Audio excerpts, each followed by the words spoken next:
Good morning students. मैं doctor तृप्ति पांडे आपके लिए लेकर आई हूँ 12th हिस्ट्री एनसीईआरटी का चैप्टर 4 उसका पार्ट 2। हम पार्ट 1 पहले ही देख चुके हैं। इस अध्याय का हमारा नाम है विचारक, विश्वास और इमारतें। ठीक है, इसमें हम देखते हैं सांस्कृतिक विकास लगभग 600 ईसा पूर्व से ईसा संवत 600 ईस्वी तक। इस पार्ट 2 में हम पढ़ने वाले हैं जैन धर्म और महावीर स्वामी जी के बारे में। ये है महावीर स्वामी की पिक। जैन धर्म के संस्थापक माने जाते हैं ऋषभदेव। ठीक है, ये है ऋषभदेव माने जाते हैं। और जैन धर्म में कुल 24 तीर्थकर माने गए हैं। अब यहाँ पर एक बहुत अच्छा प्रश्न हमारे दिमाग में आता है कि तीर्थकर का मतलब क्या है। तीर्थकर का अर्थ है जो मानव को संसार रूपी सागर से पार उतारे, वो तीर्थकर है। ठीक, जो मानव को संसार रूपी सागर से पार उतारे, मतलब हमारे मनुष्य को इस संसार के रूपी जो सागर है इसकी समस्याओं से व्यक्ति को पार लगा के उसे मोक्ष प्राप्त करवाए, वह तीर्थकर है। 23वें तीर्थकर जो थे वो पार्श्वनाथ थे और 24वें तीर्थकर है महावीर स्वामी। अब यहाँ पर महावीर स्वामी को हमने कहा है जैन धर्म के आंदोलन के प्रवर्तक थे। यहाँ पर एक और बात ध्यान देने वाली कि महावीर स्वामी के पहले जैन धर्म निग्रंथ मत के नाम से जाना जाता था। आगे हम महावीर स्वामी के बारे में कुछ चीजें जानते हैं। महावीर स्वामी का जन्म 599 या 540 ईसा पूर्व माना जाता है। ये दो मैंने इसलिए यहाँ पर दिए, आपको दो में थोड़ा कंफ्यूजन हो रहा होगा तो ये मैं बता दूं। क्या होता है कि अलग अलग कुछ बुक्स में अलग अलग सन मिलते हैं या विद्वानों के द्वारा अभी इस पे मत ऐक्य नहीं है, इसलिए दो अलग अलग सन माने जाते हैं। तो हम लोग दोनों ही यहाँ पर पढ़ रहे हैं। सन को ध्यान देंगे थोड़ा हम लोग यहाँ पर कि ईसा पूर्व में है। ठीक है, तो 599 से 540 ईसा पूर्व में हुआ है जन्म। इनका जन्म हुआ था वैशाली के निकट कुंड ग्राम में। इनके पिता का नाम है सिद्धार्थ, माता का नाम है त्रिशाला, पत्नी का नाम है यशोधरा, पुत्री का नाम है प्रियदर्शना या अनुजा, दामाद का नाम है जमाली। यही इनके प्रथम शिष्य भी थे। गृह त्याग इन्होंने 30 वर्ष की आयु में कर दिया था। जातीय क्षत्रिय थी। इन्होंने जैन धर्म का प्रचार प्रसार 30 वर्ष तक किया। प्रथम उपदेश इन्होंने राजगृह में दिया। इनकी मृत्यु 72 वर्ष की उम्र में पावापुरी नामक स्थान में 527 या 428 ईसा पूर्व में हुई थी। इन्हें ज्ञान की प्राप्ति ऋजुपालिका नदी के तट पर शाल वृक्ष के नीचे हुई थी। अब हम लोग बात करते हैं महावीर स्वामी की शिक्षाएं। तो यहाँ पर हम लोगों को काफ़ी कुछ चीज़ें अलग अलग बुक्स में देखने को मिलती हैं, पर हमारे सिलेबस के अकॉर्डिंग हम लोग बहुत शॉर्ट में इसको समझेंगे। सबसे पहली चीज़ तो ये है कि इन्होंने कहा कि संसार सजीव है। अब सजीव कौन कौन है? सजीव हम और आप तो हैं ही, पर इसके अलावा इनका कहना है कि हर निर्जीव वस्तु भी सजीव है, सभी में जीव है। ठीक, अहिंसा का पुरजोर समर्थन करते। दुनिया में जितने भी धर्म हैं, अगर मैं उसकी बात करूं तो उसमें सबसे अधिक जो है अहिंसा का पक्षधर जो है वह जैन धर्म ही है।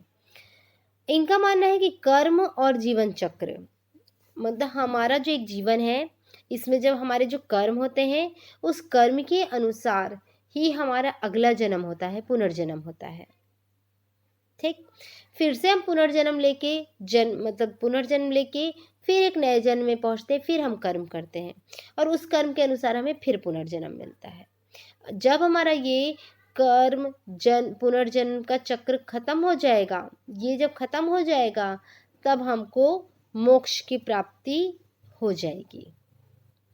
ठीक है, अब ये वाले चक्र से यानी जीवन चक्र से लेके मोक्ष तक पहुंचने के लिए करना क्या क्या पड़ेगा? तो करने के लिए तप करना पड़ेगा। तप कैसे करेंगे? तो उसके लिए 5 महाव्रत बताए गए हैं। अहिंसा, अमृषा यानी सत्य बोलना, अस्तेय चोरी ना करना, अपरिग्रह संग्रह ना करना, और ब्रह्मचर्य यानी कि नियंत्रित जीवन को व्यतीत करना। अगला है त्रिरत्न, सम्यक दर्शन, सम्यक ज्ञान, सम्यक चरित्र।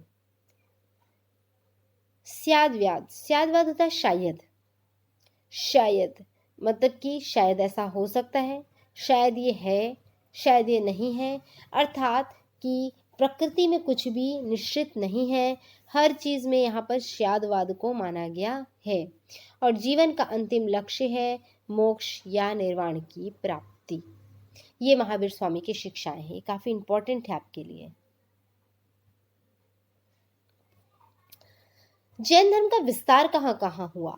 तो जैन धर्म का विस्तार हुआ उत्तर भारत में भी और दक्षिण भारत में भी। ठीक है, इनके ग्रंथ में संस्कृत, प्राकृत, तमिल में पांडुलिपियां प्राप्त हैं, जो आज भी बहुत सारे मंदिरों में संरक्षित हैं। पांडुलिपि मैं आपको इससे पहले दिखा चुकी हूँ और बता भी चुकी हूँ। ठीक है, हम लोग जानते हैं जब महावीर स्वामी स्वयं थे तब बिंबिसार, अजातशत्रु और वैशाली के शासक महावीर स्वामी के परम भक्त थे। बाद में आगे चल के नंद, कुषाण वंश के शासक, खारवेल जो कि कलिंग उड़ीसा के शासक हैं, इनके काल में भी अत्यधिक जैन धर्म का विस्तार हुआ था। दक्षिण भारत की अगर मैं बात करती हूँ तो यहाँ पर कदम्ब, पश्चिमी गंग और राष्ट्रकूट, और साथ में यहाँ पर मैंने गुजरात का सोलंकी वंश की चर्चा करना नहीं की है। वहाँ के शासक भी जैन धर्म के मुनियों का काफ़ी सम्मान करते थे। यहाँ पर एक और बात हमें ध्यान देने वाली है कि जैन संगम साहित्य में भी जैन धर्म का उल्लेख मिलता है। पर यहाँ पर ये बता दूं मैं आपको कि संगम साहित्य में जिस जैन धर्म का उल्लेख मिलता है वो निग्रंथ के नाम से मिलता है। ठीक, तो हम लोग यहाँ पर ये देख रहे हैं इस तरीके से उत्तर भारत और दक्षिण भारत दोनों ही जगह हमको जैन धर्म का विस्तार देखने को मिल रहा है।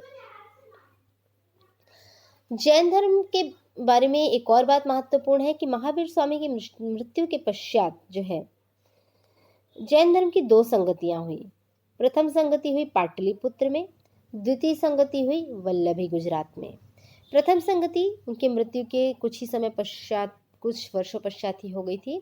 चतुर्थ शताब्दी ईसा पूर्व में हो गई थी। ठीक है, इसमें 12 अंगों का संकलन किया गया और यह स्थूलभद्र के नेतृत्व में हुई थी। द्वितीय जैन संगति 6वीं शताब्दी ईस्वी में, यहाँ पर ध्यान देंगे हम लोग, ईस्वी आ चुका है, वल्लभी में हुई थी। जैन धर्म के वैसे तो बहुत से संप्रदाय विभाजित हुए, पर ये दो संप्रदाय काफ़ी इंपॉर्टेंट है जिससे आपके एग्जाम में क्वेश्चंस भी बन सकते हैं कि जैन धर्म कितने संप्रदाय में बटा। तो याद रखिएगा श्वेतांबर, दिगंबर। हमको इसके बहुत डीप में नहीं जाना है, बहुत शॉर्टकट में पढ़ना है। हुआ ये था कि जब स्थूलभद्र और भद्रबाहु दो महत्वपूर्ण जैन धर्म के लोग थे, इसी समय मगध में 12 वर्ष का अकाल पड़ गया और इस अकाल के समय भद्रबाहु के नेतृत्व में लोग दक्षिण भारत चले गए।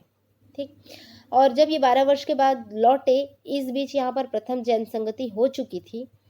ठीक, और यहाँ पर स्थूलभद्र के नेतृत्व में श्वेतांबरों ने कुछ कुछ परिवर्तन कर लिया था। ये सफ़ेद वस्त्र पहनने लग गए थे। ठीक है, और कुछ नियमों में इन्होंने बदलाव कर लिया था, 12 अंगों का संकलन कर लिया था। जब 12 वर्ष के पश्चात ये भद्रबाहु के समर्थक लौटे तो उन्होंने इस बात को मानने से इनकार कर दिया कि नहीं, वस्त्र नहीं पहनना है, क्योंकि महावीर स्वामी वस्त्र नहीं पहनते थे। और इन्होंने अंगों को भी मानने से इनकार कर दिया कि नहीं, अंग को हम नहीं मानेंगे क्योंकि इसका संकलन आपने हमारे बिना कर लिया।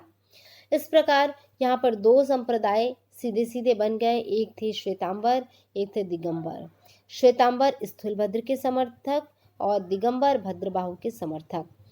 श्वेतांबर जो थे वह सफ़ेद वस्त्र पहनते थे, दिगंबर वस्त्र नहीं पहनते थे, यह आकाश को ही अपना अंबर कपड़ा मानते थे। इनका विस्तार जो है उत्तर भारत में रहा श्वेतांबर का, और दक्षिण भारत में रहे दिगंबर।